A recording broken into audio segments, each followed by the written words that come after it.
as the Pasha Pinchass, as we do lately, we discuss a little bit of the Pasha, and then try to find ourselves, excuse me, try to find ourselves in the Pasha. Ultimately, this is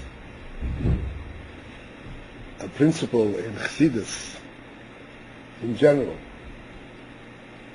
When one learns Tanya or a Maimer or a Sikha, ultimately one has to try and find how it applies to him, find himself in it.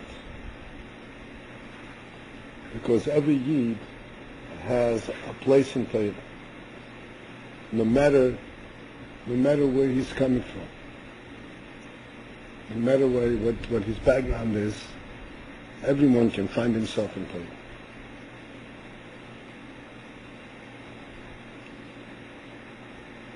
Because you're learning now the Shari Yichud V'Hamuna, right? In Seder. No, the Geras HaTshuvah, right? In Seder of Nalchitas, we're learning Geras HaTshuvah. And the Geras HaTshuvah says that the Tshuva consists, the principal Tshuva consists, Azivas Hached Bilvad, just to turn around. And the Gemara says that one can be a full-fledged Baal Tshuva, can become a Tzaddik Gomer, from being in a state of a Rosh Gomer, Rahman Islam, in one instant. B'shayta Chodu u'berigi Chodu, in one instant, one can turn around and become a Tzaddik Gomer.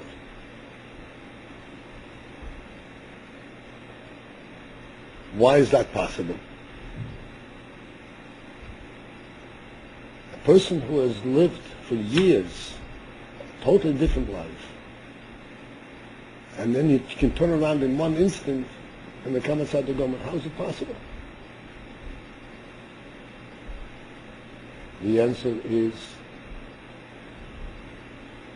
that we misunderstand what a person is. We think a person is a sum total of his experience. You understand what I'm saying? And understand the words I'm saying? A sum total, the total of his experience. Whatever he experienced, whatever he learned, whatever he was exposed to, that's the person. This is in fact what's believed, so to speak, in the secular views in the psychological world. A person is a sum total of his experience. Because they're blind to understand that a person has a neshama, has a soul, and his perception in his soul is way beyond and deeper and higher than any of his experiences. And even while he is, as the Alter Rebbe explains, even while he is a Rosh Gomer, meaning his actions are completely contrary to good, contrary to godliness, contrary to Torah and Yiddishkeit, even at that very moment, there is a spark in him that rebels against it, that says this is not where you want to be. This is not what you want.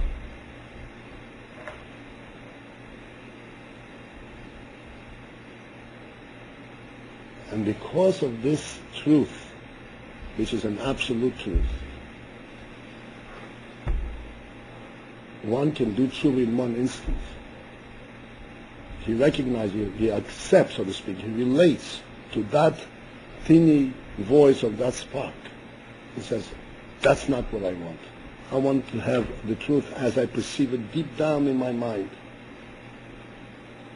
And then he becomes a tzaddik gomer.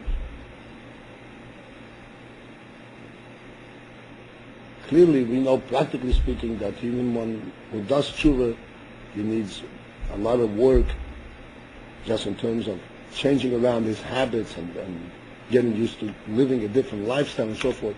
But in terms of his decision, in terms of his perception and his view of life, in one instant. You know what happened with Reish Lakish? Yeah. Do I know what happened to Reish Lakish? No, I said, isn't that what happened with him? That's what happened to Reish Lakish.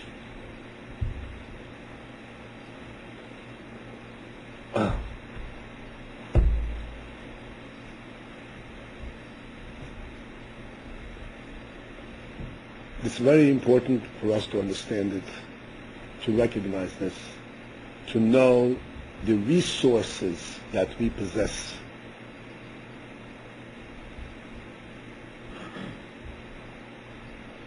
And this is something which is illustrated and is taught in today's parsha. I want to discuss with you this union of Pinchass. You all know what the parsha says, that Pinchass was a kanoi. He took up the honor of God, and therefore, and he went and he put himself completely on the line in order to safeguard the glory of God's name. Kinele lekov. That's what the pasuk says.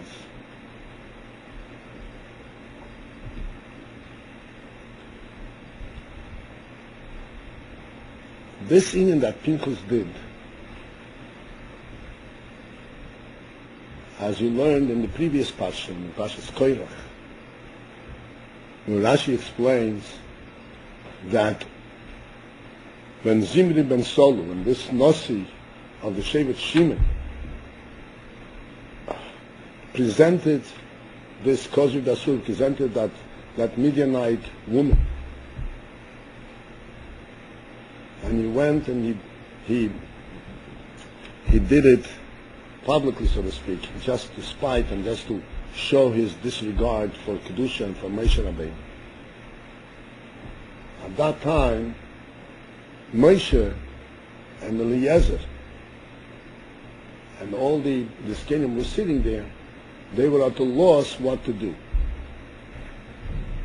That's what it says. They started to cry because they didn't know what to do.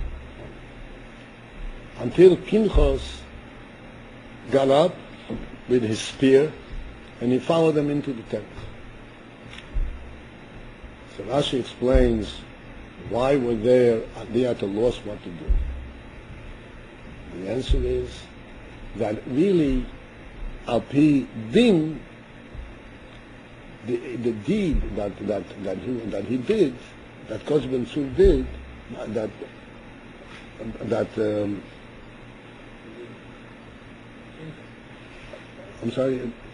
Zimri ben Solu did, was not really punishable by Beis Din. It's not a clear halacha. It's an Indian that is in the hands of a kanoi. Kanoi in Pegim. What is a kanoi? A kanoi is one,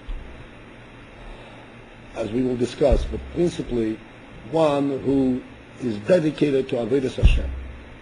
Zealous for God. Zealousy for God. Zealousy for God. Zealous. A zealot. But the point is, why is he zealousy for God? And we will discuss this in a moment. It's just the presence of God directly, not for any other benefit. So let me discuss this a little bit, and if you should reflect on this. We know in our Torah that Pikuach Nefesh Doicher is Kol HaTorah Kuli. You know what Pikuach Nefesh is? A person is in danger. This is primary. This is above everything. You can Mechal Shabbos. As a matter of fact, the halacha is that you should not at that time seek to avoid Chilul Shabbos. In other words, if there is a very respectable person, a Rav, a Rosh Yeshiva, and there's a simple person. So the Rosh Yeshiva says, you go on B'mchal. No, he should go himself. Mitzvah begodl, it says. It's a mitzvah that should be done by the biggest, by the highest ranking, so to speak, in order to show that Pikuach Nefesh supersedes everything else.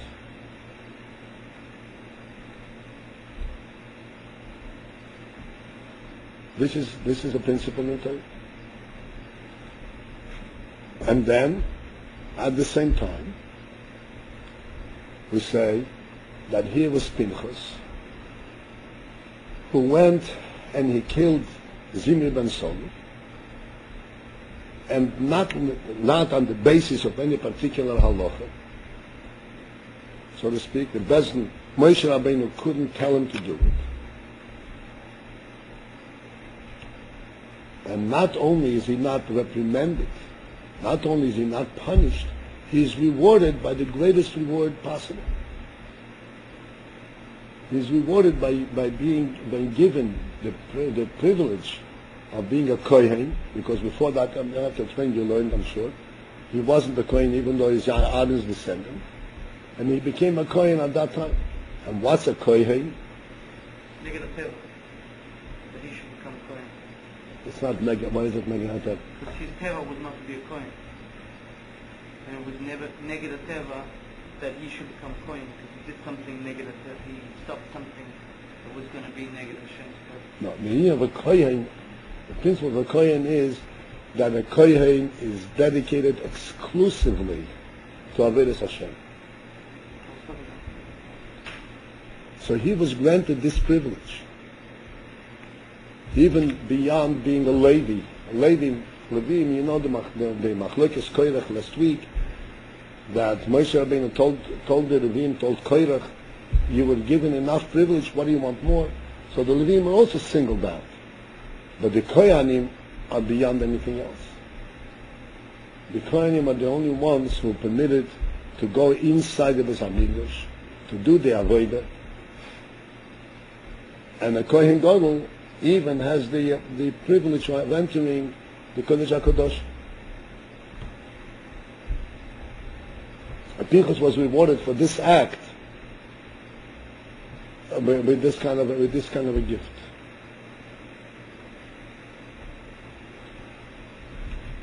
So I think that it would be befitting us to reflect on this, understand what does this represent? What does this tell us?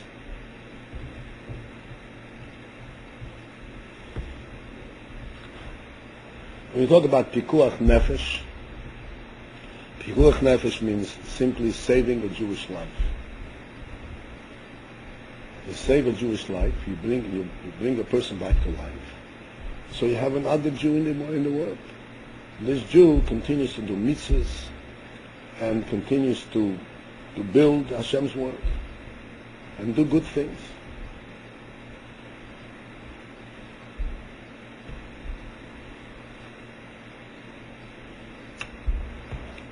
So you would think the way we understand it from a worldly perspective, from a secular perspective, from a perspective that we are used to thinking. So of course, lahavdil, in the world also, it is recognized that saving a life is above everything.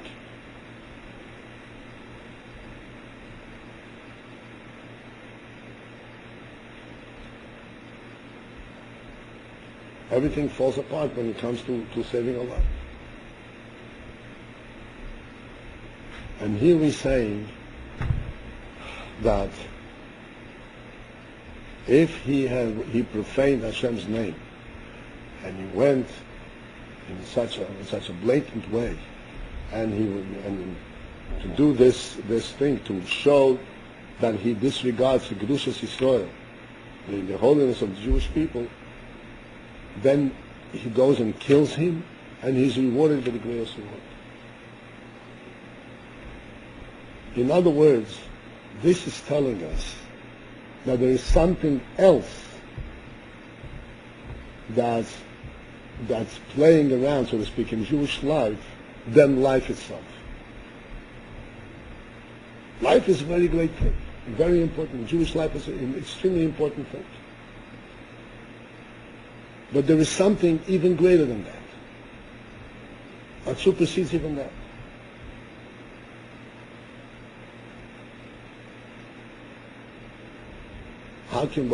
What is this something? And how can it be?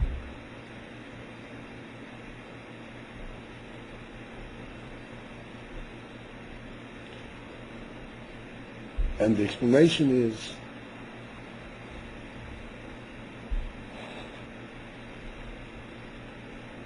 Jewish life, Yiddishkeit, this is really a principle in Yiddishkeit.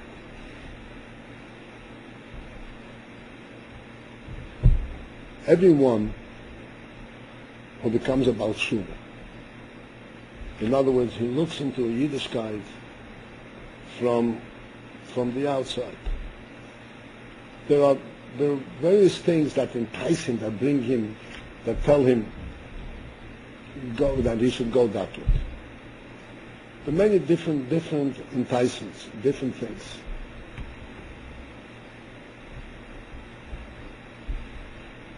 Sometimes a person is really a very profound scholar, and he learns about it and he becomes convinced this is the truth, this is the right thing.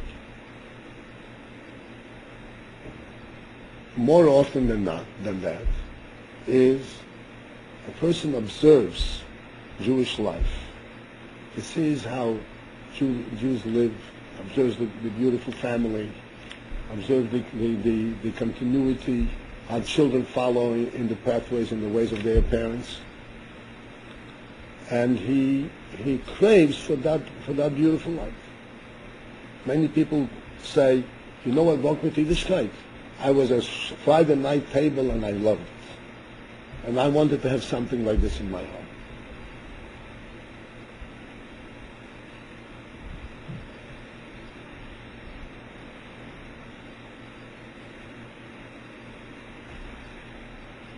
In other words, we are relating to the Jewish way of life.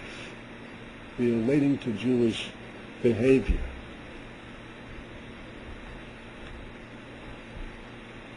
In truth, it has to be said that no matter what external reason one has for being attracted to Yiddishkeit, deep down there is this most profound reason, which we'll come to.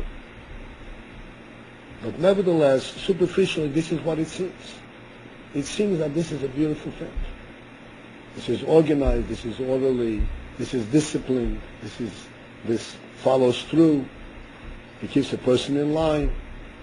All kinds of benefits, practical benefits that set a person on the path in life. I was just thinking about all this. Always? What you're saying right now. All this. I was thinking about this today. Yeah. Yeah. It's called a shkachaport. God saying hi.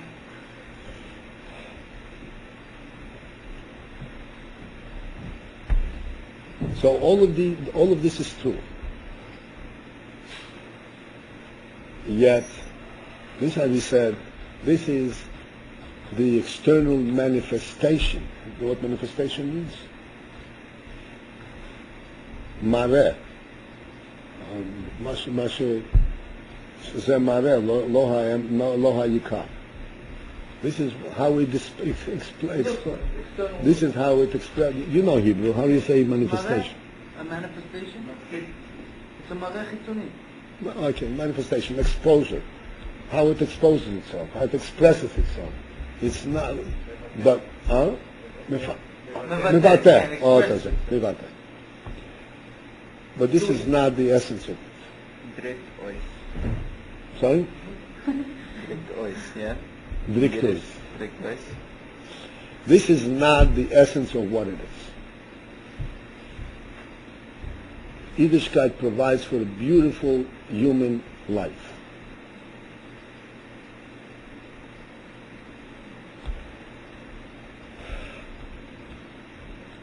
I think I once discussed this here. One of the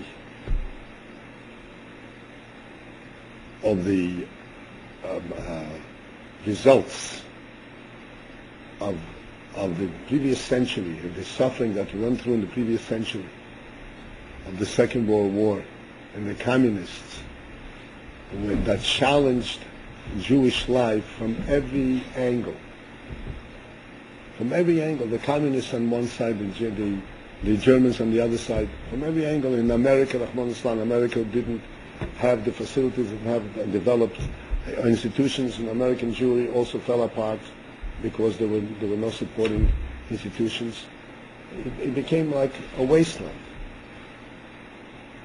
So one of the principal things that it actually showed and brought out was that there was a time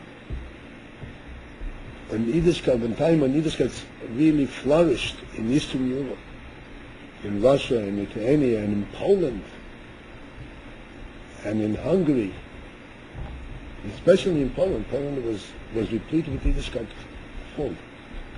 And in Russia too, until the communists came. One of the things that started kind of gnawing at the Jewish core was that people began saying that what is maintaining, what is keeping the next generation, what's keeping Jewishness alive, is tradition, is habit. They're used to this form of life. It isn't a real sense of insight and belief and recognition. It is just that they're used to this. And this is why this opened up, this is what made us vulnerable to what's called the Enlightenment movement, the philosophies that started coming from Germany and all that. And they were saying, this is not based on truth, it's based on your habit, the way you're thinking. And if you change the way you're thinking, you'll see something else.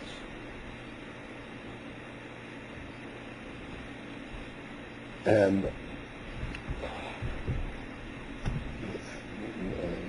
after all the suffering, Islam,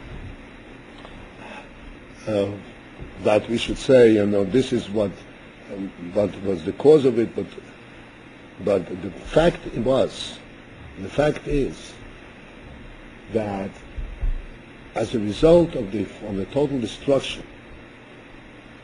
of the Second World War and the communists of the previous century, as a result of that, Yiddishkeit resprouted, came back to life, and developed in the most powerful and the most rampant and all-pervasive way. And no one can say that it is because we are used to it, because this is our tradition. This is something that we're traditionally used to living this way. Everyone who is a Yid, who is a Frum Yid today, is a Frum Yid because of personal conviction, of personal insight. And that personal conviction, that personal insight, is not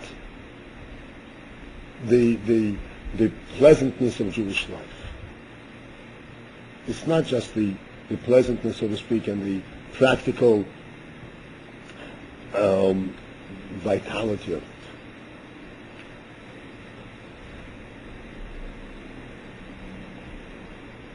What we have come to recognize, and particularly in this free world in America, what has come to the surface, what we came to recognize, is a simple truth.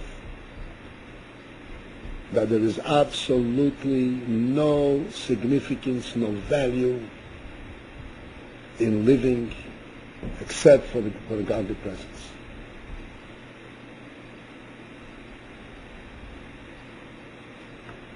Just as if you take the soul out of a human being, there remains a body, and there is not much interest in that body. There is nothing to it. If you plug God out of the world, there is nothing left in the world.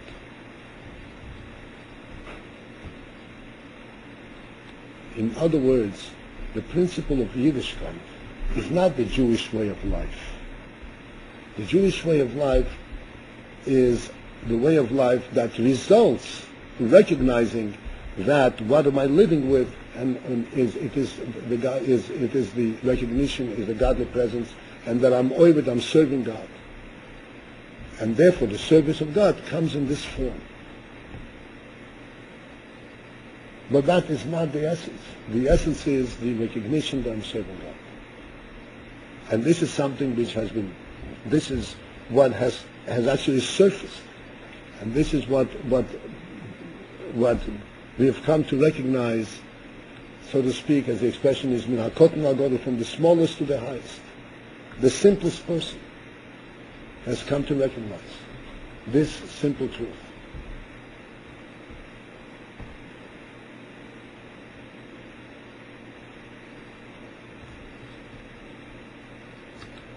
This is what we mentioned earlier in the beginning, that we are judging ourselves on the basis of what type of intelligence I have, how strong my head is, how well I can remember things, how well I can do things. That is not the real criterion of what a person is. The real criterion of a human being is the soul, is the deep insight of truth and recognition that there is such thing as truth, and that is the source of strength for him to carry through his life. With this is how he faces life. Not because of his talent, not because of his experience or anything else. So that if a person sees, like we said, he can become a Baal Tshuva in one moment.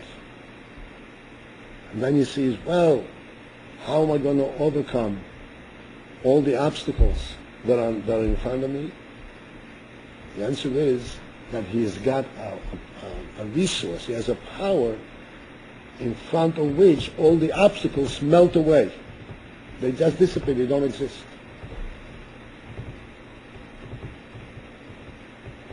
It says that Losid Loved, I think this is the Gemara, Losid Loved,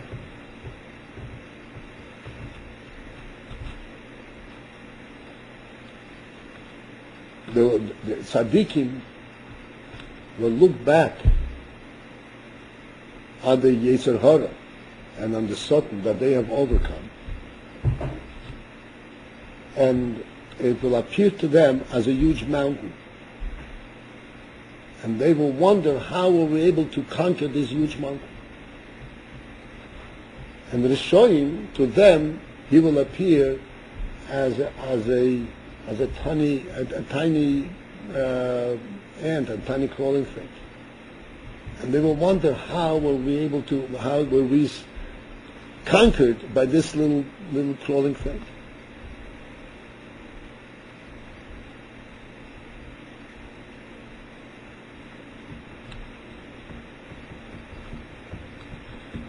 Because in fact, in the presence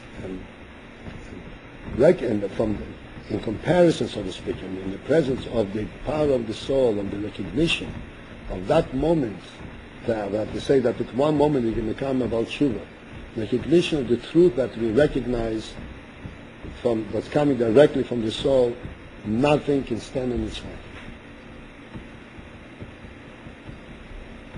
The only difficulty that we have is that right after that we recognize this truth, we turn around and we say, but the world doesn't agree with this.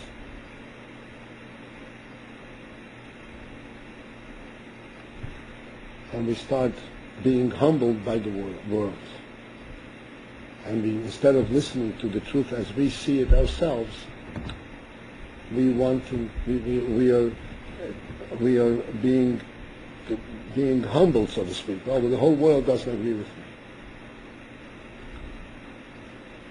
We have to know that the real truth is contained in the soul of man.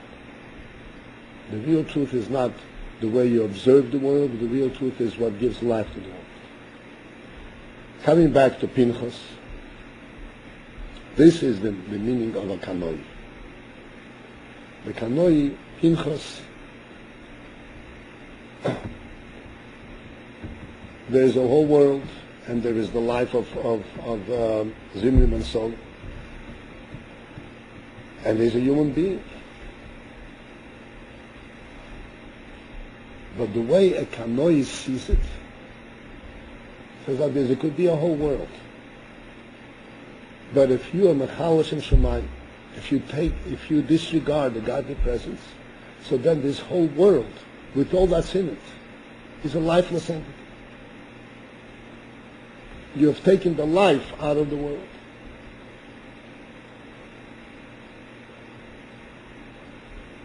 And the object and the responsibility of the Jewish people, this is what Jewish people are singled out from all other nations.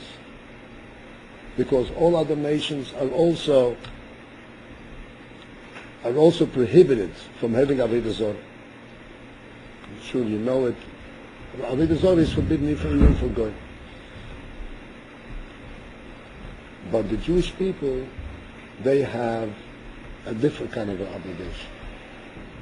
Their obligation is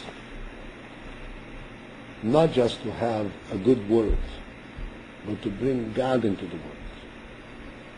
And to recognize and to proclaim that what is the principle that exists in this world, it's not world, it's the presence of God. That's what the world is all about.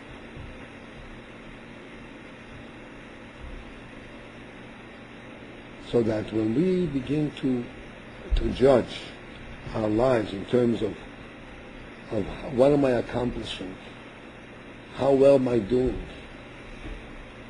we are missing the point. Surely one has to learn and accomplish and develop in all of his faculties. But where does one get the strength for that?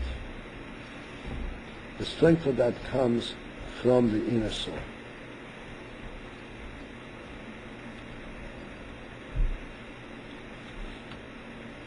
This is further illustrated further down in this parsha. Further down in this parsha is din of korbanos,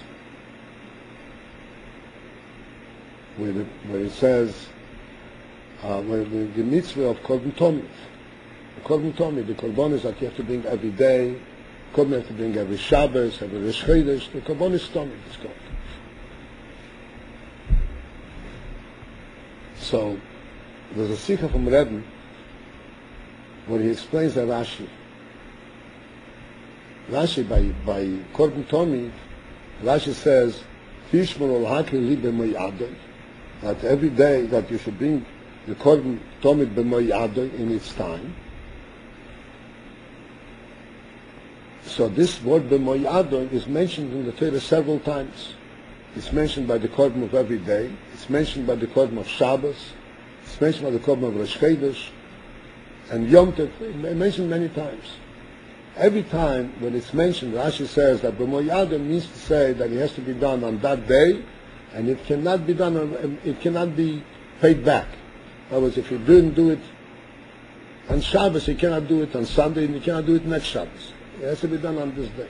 Every day in this Bible.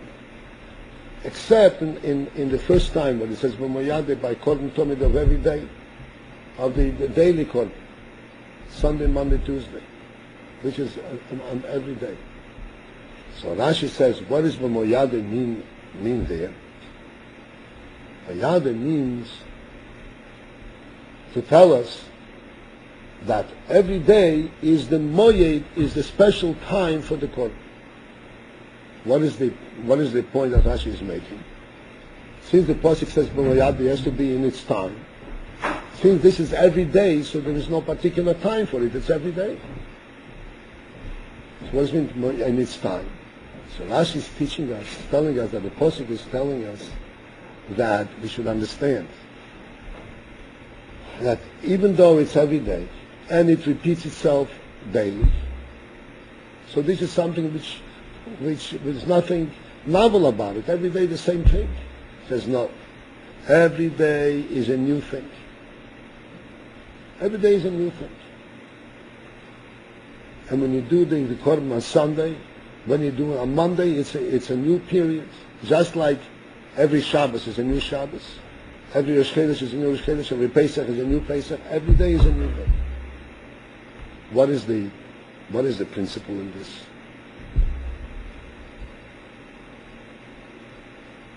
The principle is what we've discussed now. If we look at the world as something that is a continuous existence, we look at it from the worldly perspective. Then the sun rises on Sunday, then rises again on Monday and Tuesday. It's the same thing. It repeats itself. There's nothing novel about it. It happens because there is an orderly nature that's set up, and it continues to repeat itself. There's nothing novel about it. So the Torah tells us, we have to understand that from our perspective, the perspective of Yiddishkeit, the perspective of Pinchass, there's no such thing as repetitive existence. When the sun rises on Monday, it's a new sun, it's a new creation that's created directly by God from scratch.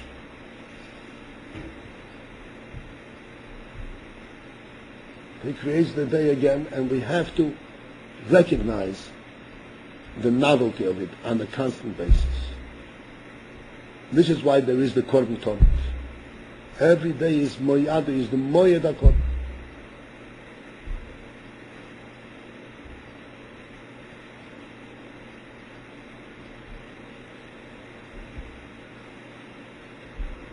Because there is no, we don't give credence, we don't relate to the Metzius of the world, the natural Metzius of the world.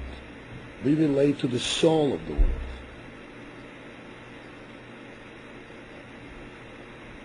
And the soul of the world, this has to be drawn into the world on a daily basis.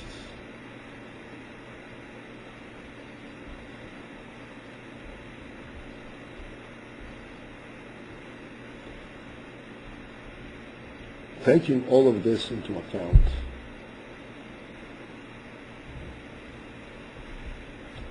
it gives us a perspective on our own lives and gives us what's called a derech, a view of how do we approach life.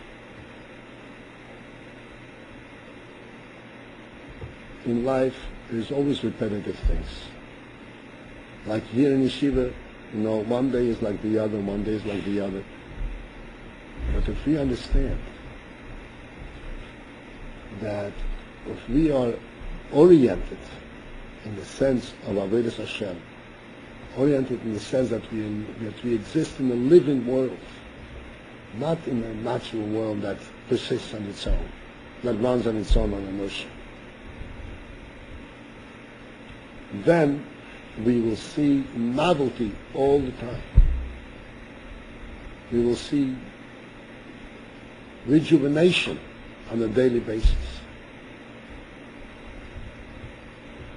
And we will recognize in ourselves the sense that we are Oivdei Hashem, and every day we have to re-establish and re-recognize Hashem's presence in our own mind.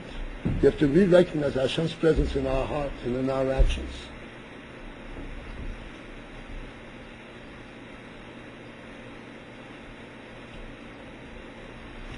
This is the principle of Yiddishkeit.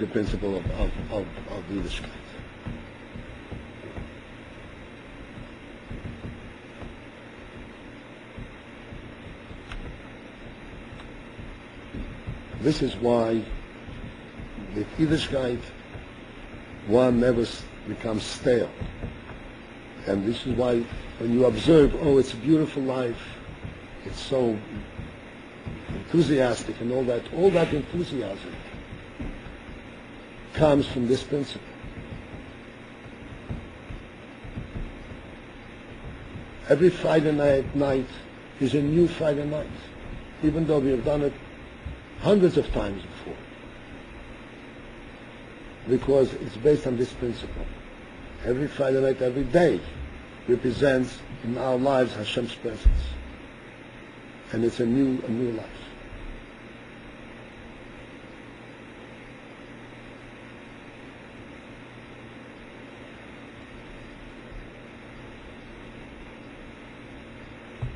So I'm going to conclude with this, and I hope that we each who are here, I don't know where the others are, would reflect and draw strength and draw clarity, not just strength, clarity. Clarity is a birur, zahut, zahut. מה זה יהדות? בבירור, clarity of what it is, what Jewish life is.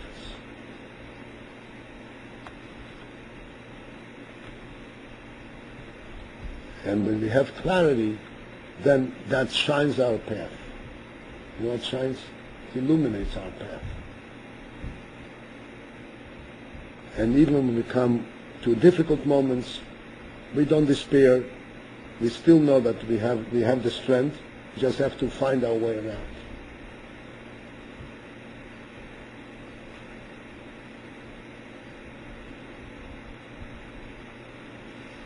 This is the source of light and life in our everyday activities. The Alter Rebbe says in Tanya, just to close, Alter Rebbe says that when a person sits and learns, every hour he should stop for a moment and be mizboinen in the union of Avodas Hashem. Be mizboinen and think about Hashem. What does that to do with learning? Because learning itself can become stale if you don't have a life of Hashem.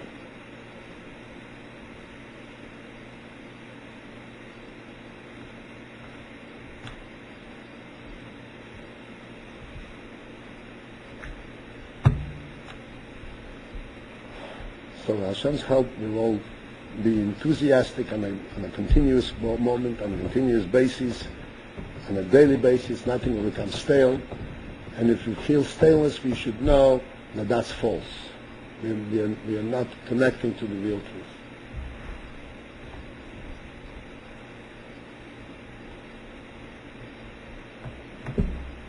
Okay.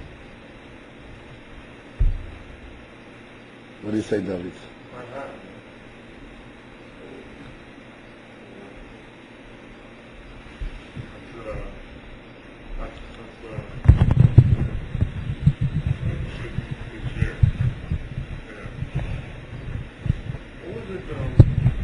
Shall I leave it on or off? Oh, if it's in line this year, you can leave it. Actually, last week's part, though. Okay. It's true, like, we didn't eliminate. We would eat mom and water. And we wouldn't eliminate from the Right. Did Quran say something? That's not last week, that's, okay, 2 weeks ago. Didn't he say like something like we wanted to eliminate this or something? No. No? No. They complained. Once they complained, there is no limit to complaints. They were saying, this man is not real food. Yeah. Because the fact is, we don't eliminate. Yeah, that will explode, no? They say maybe they were going to explode, something like that. Well, it's not real food. We're being fed. Where does it go? What? When we eat it, it disappears. It doesn't go anywhere. Right? Because in every food that we eat, the part that we eliminate is not nourishing. The part we eliminate is the body that carries the nourishing part. Yeah. And we have in our bodies the ability to separate the nourishing part, that which belongs in the body, and that which is only the vessel to carry it. And therefore it eliminates that which is waste, which is the vessel, and it absorbs that which is life. The man, everything was life. Everything was nourishing, so therefore there was nothing to eliminate. I have a question. You said something that you many times today. A what? You said something today that you said also another time that the value of a person is Hashem. true value of Yerushalayim. If I would ask you to make it a little more broad, like I don't know how to make the question, like not what is meant by that. Let's say someone feels down, how is it supposed to be valued in Yerushalayim? Like, what's that translated? Well, let's take it bottom up.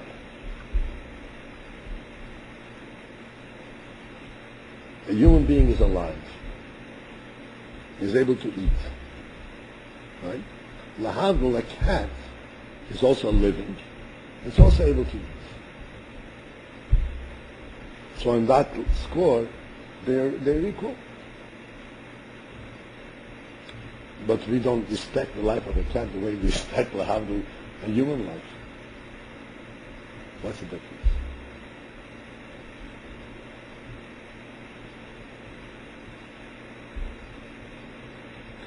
If you go up and you examine every aspect that differentiates the human being from the cat, Lahavdil, you will see that it doesn't really explain. Human being is smarter than the cat. It's a big deal, so you're smarter. Because he's smarter, that's why his life is more. He's allowed to, Lahavdil, to eat animals. I mean, what does that have to do with anything?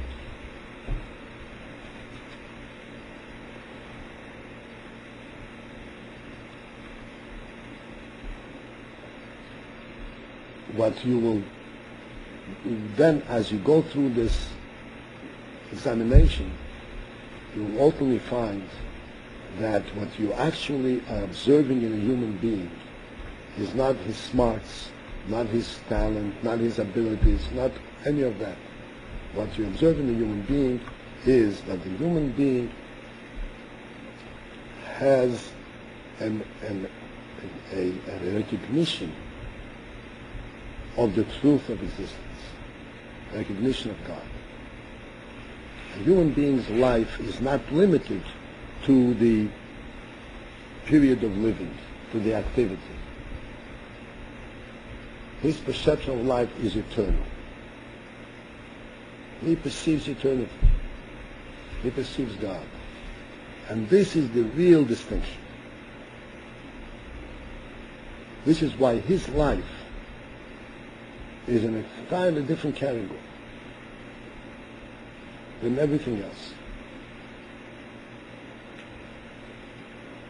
Because he has the perception, he has the quality that represents truth and represents value, eternity in the world.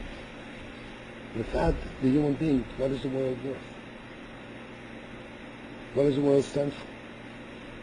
I told you my experience, I think one time, didn't I? I once had an experience. I went to, with the family, some years back, we went to the Museum of Natural History. So we were going from one display of, natural history, natural history. I know what it is, I don't know what it was for. Natural, Teva. So the picture, the monkey, you're talking about that? So they were displaying various displays, all kinds of prehistoric animals and all kinds of things. The ugliest things you would look at, the really lonely, creatures. And they were saying, what a pity, we've lost it.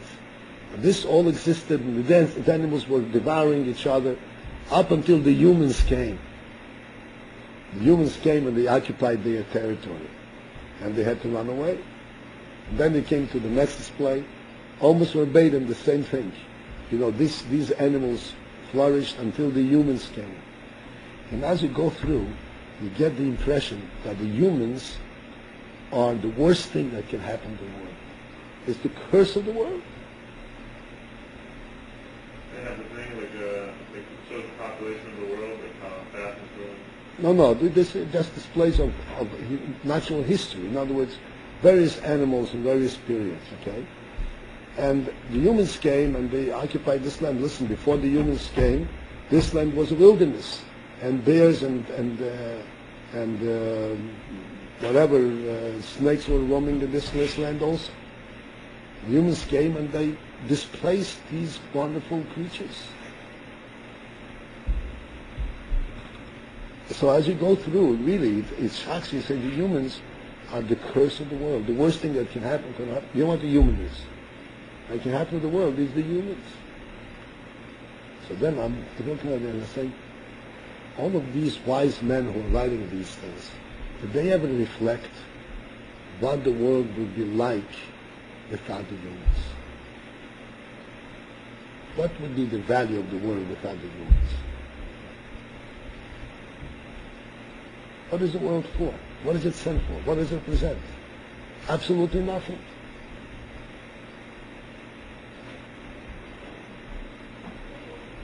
The human being represents real reality because he has the perception of eternity. He has the perception of real existence, of real truth. So he is the only thing that's valuable, that's meaning, that gives meaning to the world.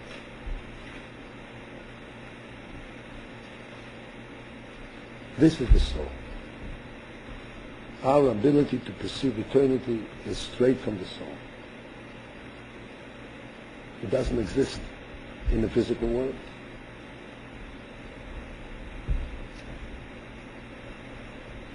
You know, you're saying about the sun is new. About what? Every day the sun is a new sun. Mm-hmm. I heard that, like science, says that, our bodies, actually, the cells in our bodies are not the same cells that were there a few days ago. That's right. Every few days, or maybe according to consider it's constantly, but according to them, it's like every few No, days. that's something else. Yeah. You know, even physically has to rejuvenate. But it's amazing to me that even science will now say that, Ultimately, we will see the truth of the Torah straight in the physical world. We're not exactly up there, but ultimately we will see the truth of the Torah manifest directly in the physical world.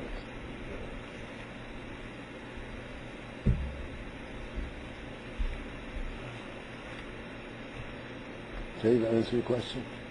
Yes. You have a question, too?